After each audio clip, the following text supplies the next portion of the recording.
Voilà, bonjour à toutes et à tous. Je suis très contente d'être là et de vous parler aujourd'hui, même si je suis à distance. Donc, j'enregistre ma communication à Lausanne, en Suisse. Tout d'abord, un grand merci aux organisateurs et organisatrices du CIFEL 2025 de nous avoir invités et de nous permettre aujourd'hui de vous parler de Groovy Park. Groovy Park qui est un care game que nous avons développé, un care game qui invite les jeunes traversant une crise à entrer en contact à travers la création de musique. Alors, d'où vient ce projet et d'où vient cette idée? Donc, nous sommes une équipe interdisciplinaire qui travaille depuis 2012 toujours sur la question des apports de la musique pour la santé mentale. Alors, nous avons notamment développé ce dispositif d'écoute qui est incrusté dans les parois de chambres de soins intensifs en psychiatrie, donc fondamentalement de chambres d'isolation. Et on a étudié ce que la musique, l'écoute de la musique peut apporter dans ce contexte-là. Et donc, après ce projet, on a eu envie de se tourner plus vers la santé mentale des jeunes, des adolescents et des jeunes adultes. On sait que les adolescents qui sont en bonne santé ou qui traversent une période difficile peuvent être confrontés au sentiment de solitude. Et donc, nous nous sommes questionnés sur les possibilités de favoriser la création de liens via la musique et via le jeu. Et puis, nous avions l'ambition de travailler de manière collaborative et de mener une recherche-action, donc de vraiment impliquer les jeunes et leurs soignantes et soignants dans l'élaboration du jeu.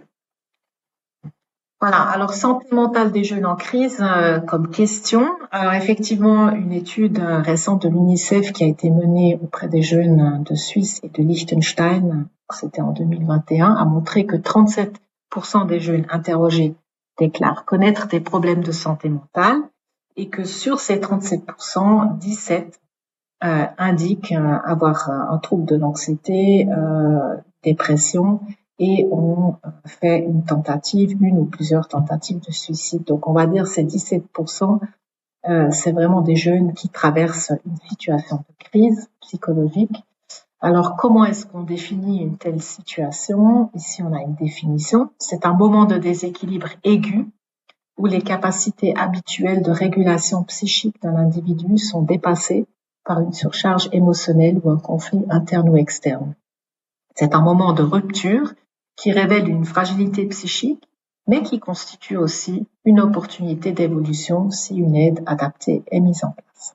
Et voilà, donc la question c'est, est-ce qu'un jeu qui mise sur la musique peut être une telle aide adaptée? C'est ça un peu la question qu'on va regarder. Alors, par rapport à la littérature, très rapidement, quelques éléments. Tout d'abord, la distinction qui existe en anglais mais qui n'existe pas en français entre play, qui vient du grec et qui signifie un jeu spontané, une absence de contrainte, d'objectif ou de cadre, et le game qui vient du latin ludus, qui est plutôt un système de règles, donc un jeu qui serait plutôt libre et spontané versus un jeu qui est cadré par des règles. Ensuite, on s'est intéressé à la définition du jeu selon Callois qui est un sociologue et qui a élaboré les critères pour un jeu qui, selon lui, doit être une activité libre, séparée de la réalité courante, une activité incertaine, une activité improductive qui suit quand même des règles et qui a une dimension fictive.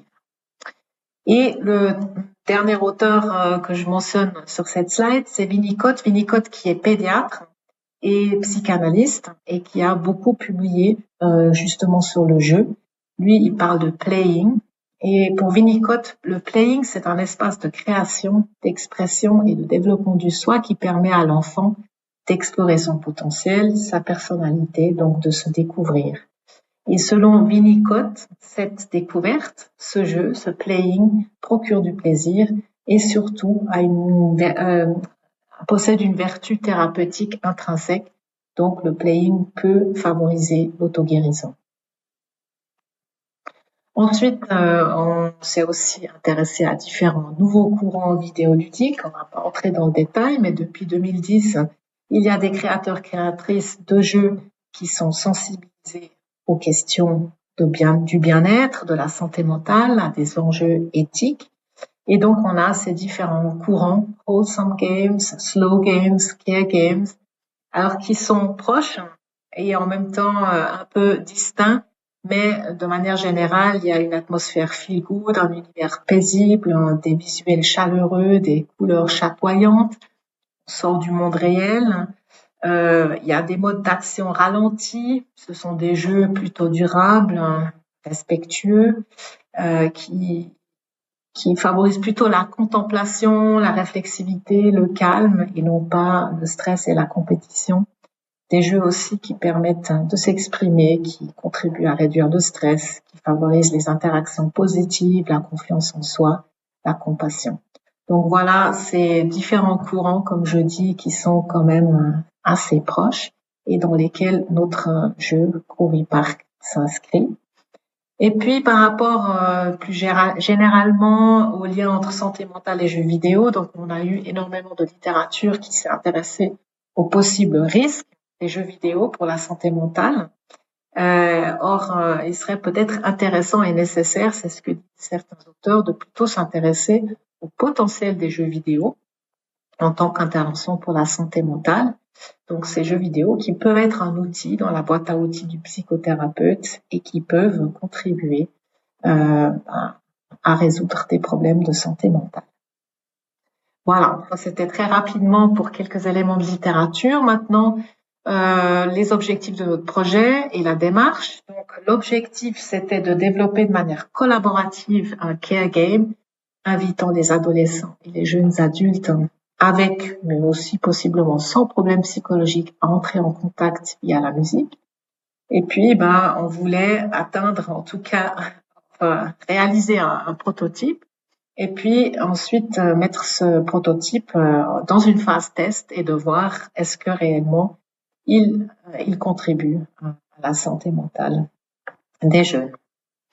Alors le déroulement du projet, on a commencé en hiver 2022 et on a eu quasiment 2 ans jusqu'en automne 2024 pour faire des workshops, élaborer le game concept, puis développer le jeu, ensuite le tester première fois et arriver en automne 2024 à un prototype finalisé. Et depuis, ce prototype finalisé est mis à disposition de 2 institutions qui mettent à l'épreuve de leur réalité.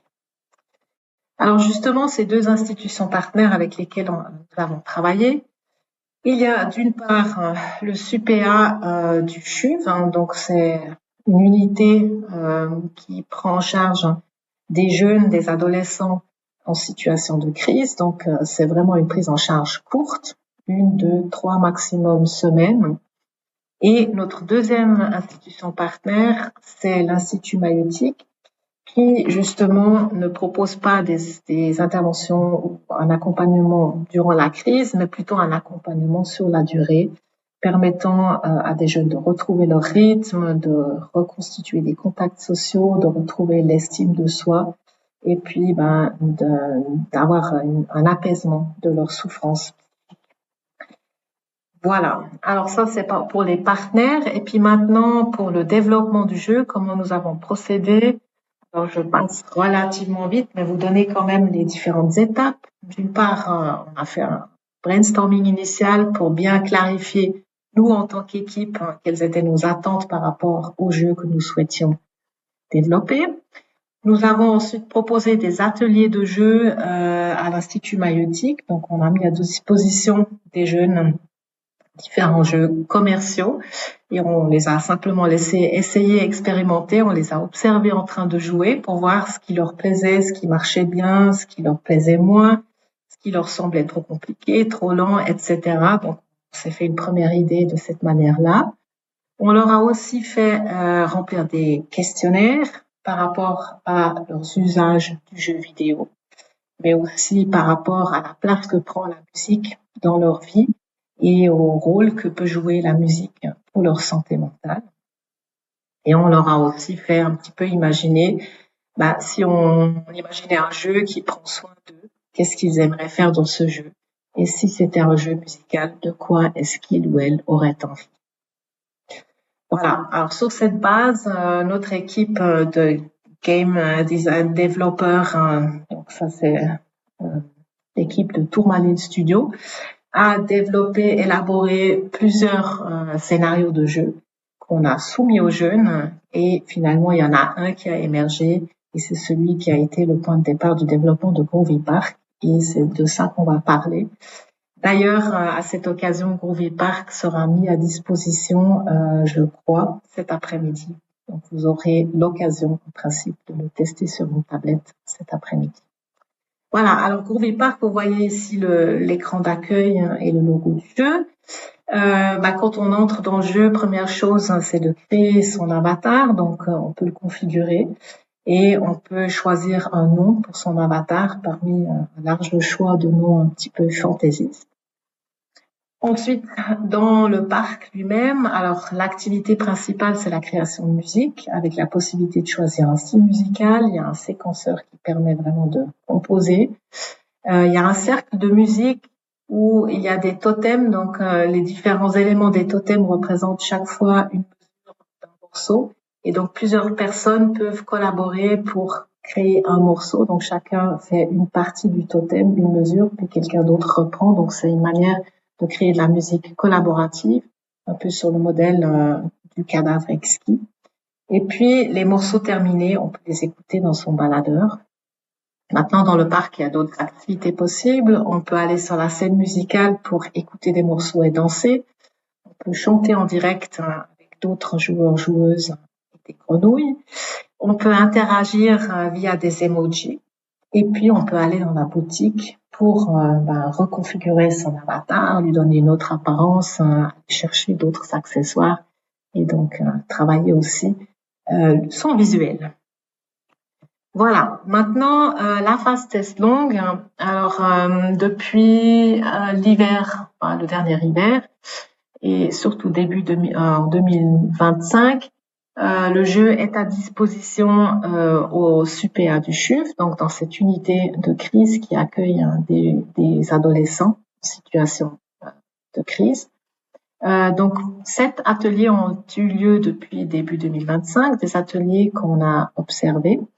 C'est des ateliers d'une durée de 30 à 45 minutes qui se sont déroulés dans une salle où il y a des canapés, une table basse, un meuble avec une télé et puis vous voyez en bas à droite une petite table ovale avec un petit ordinateur. C'est là que était posée Marine, qui fait partie de notre équipe et qui a observé tous ces ateliers en notant exactement qu'est-ce qui se passe, qu'est-ce qui a été dit, parfois en aidant les jeunes, parfois en interagissant avec eux, mais fondamentalement en tant qu'observatrice. Voilà. Alors, qu'est-ce que ça nous amène? Qu'est-ce qu'on a pu observer? Alors, d'une part, on s'est intéressé aux critères du jeu tels que définis par Kaiwa, le sociologue dont je vous parlais précédemment. Et donc, on a pu voir que les différents critères étaient remplis. Premier critère, c'est qu'il s'agit d'une activité séparée, donc une activité qui a des limites d'espace et de temps.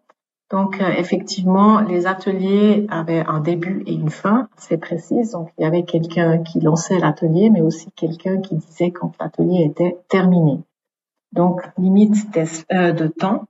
Et puis, des limites aussi par rapport à ce qu'on peut faire sur la tablette, c'est-à-dire que la tablette ne permet que de jouer. Il n'y a pas possibilité d'envoyer des mails, des SMS, il n'y a pas de navigateur. Donc aussi des limites d'espace par rapport à ce qui peut être fait sur la tablette. Ensuite, une activité libre, le libre choix de participer. Donc, les soignantes et soignants déterminaient qui pouvait participer à l'activité, qui était susceptible de pouvoir participer, mais les jeunes décidaient ensuite si oui ou non ils voulaient venir. C'est une activité incertaine avec la possibilité d'inventer. Donc, l'introduction à l'atelier, l'introduction au jeu était toujours faite de manière très générale. Ici, on a un extrait. M, la soignante, dit bonjour et elle leur dit que le jeu vidéo permet de faire de la musique, de jouer ensemble, d'interagir. Rien de plus, c'est sur une tablette et il faut essayer pour savoir comment ça marche.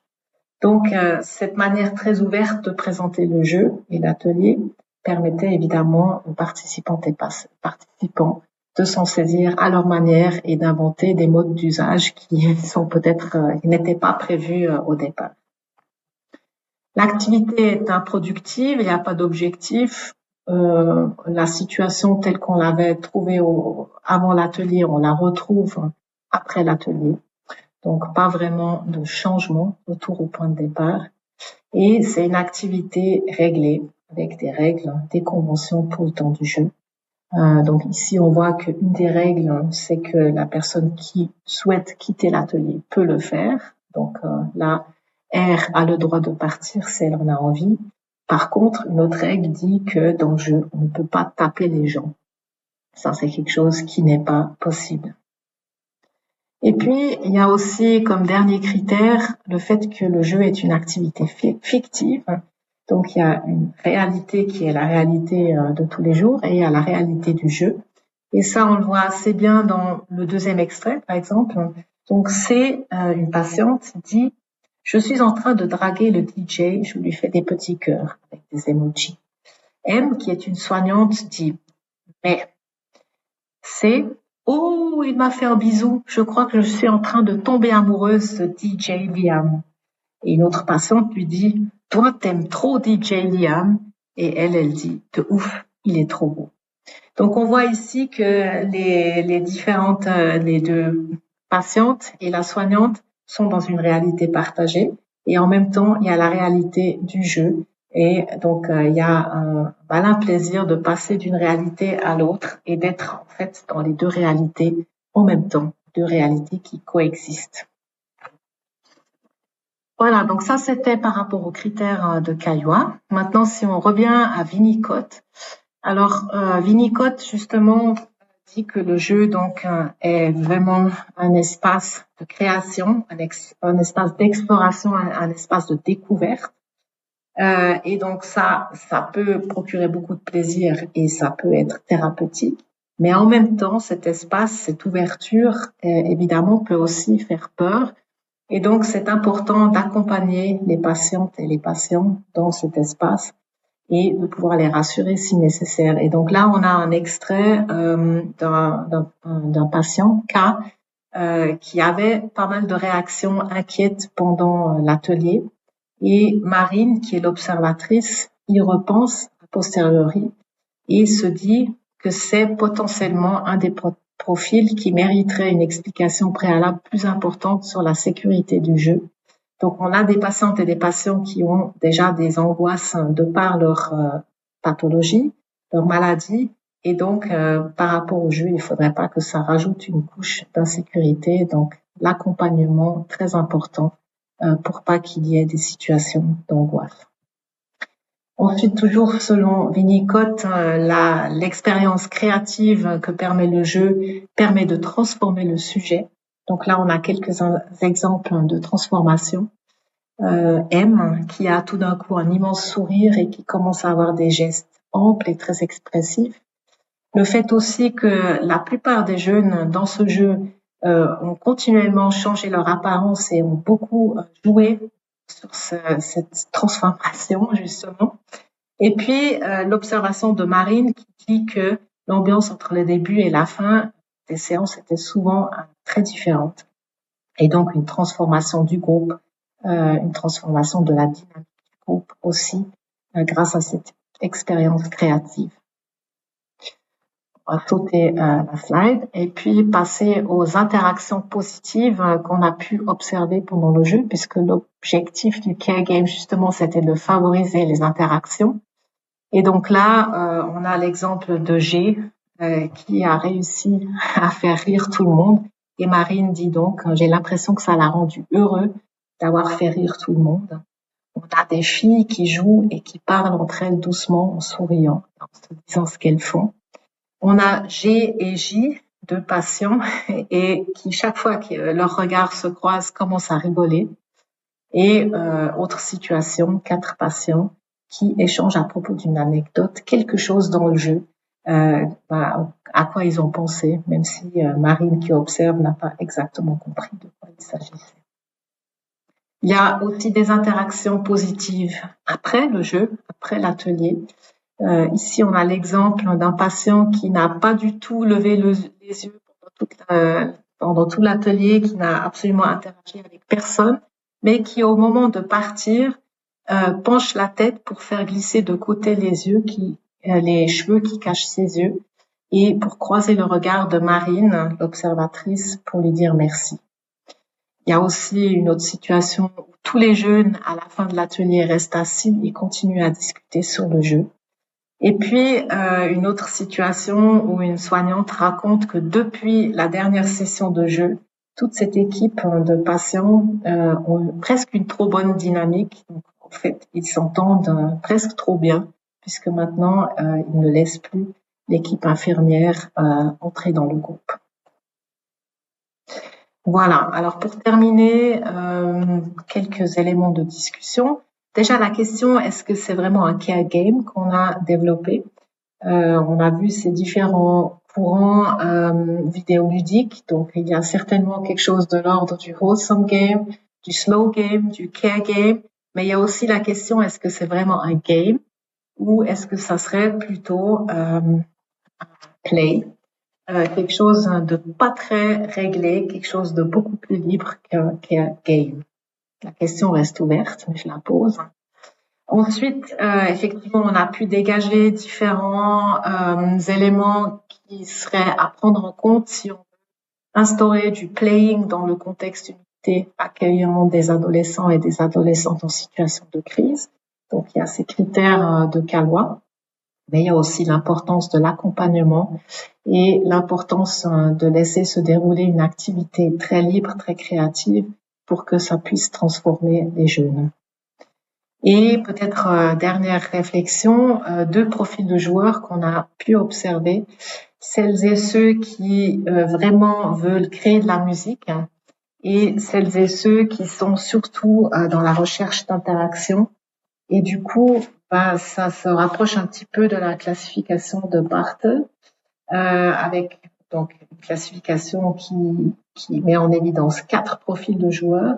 Et on a l'impression là que notre care game Groovy Park, eh bien, il s'adresse d'une part aux explorateurs, à ceux qui veulent créer de la musique, et d'autre part aux joueurs sociaux, ceux qui aiment interagir dans et aussi en dehors du jeu. Voilà. Et donc, pour terminer, quelques références et surtout mes coordonnées, si jamais vous voudriez reprendre contact a posteriori.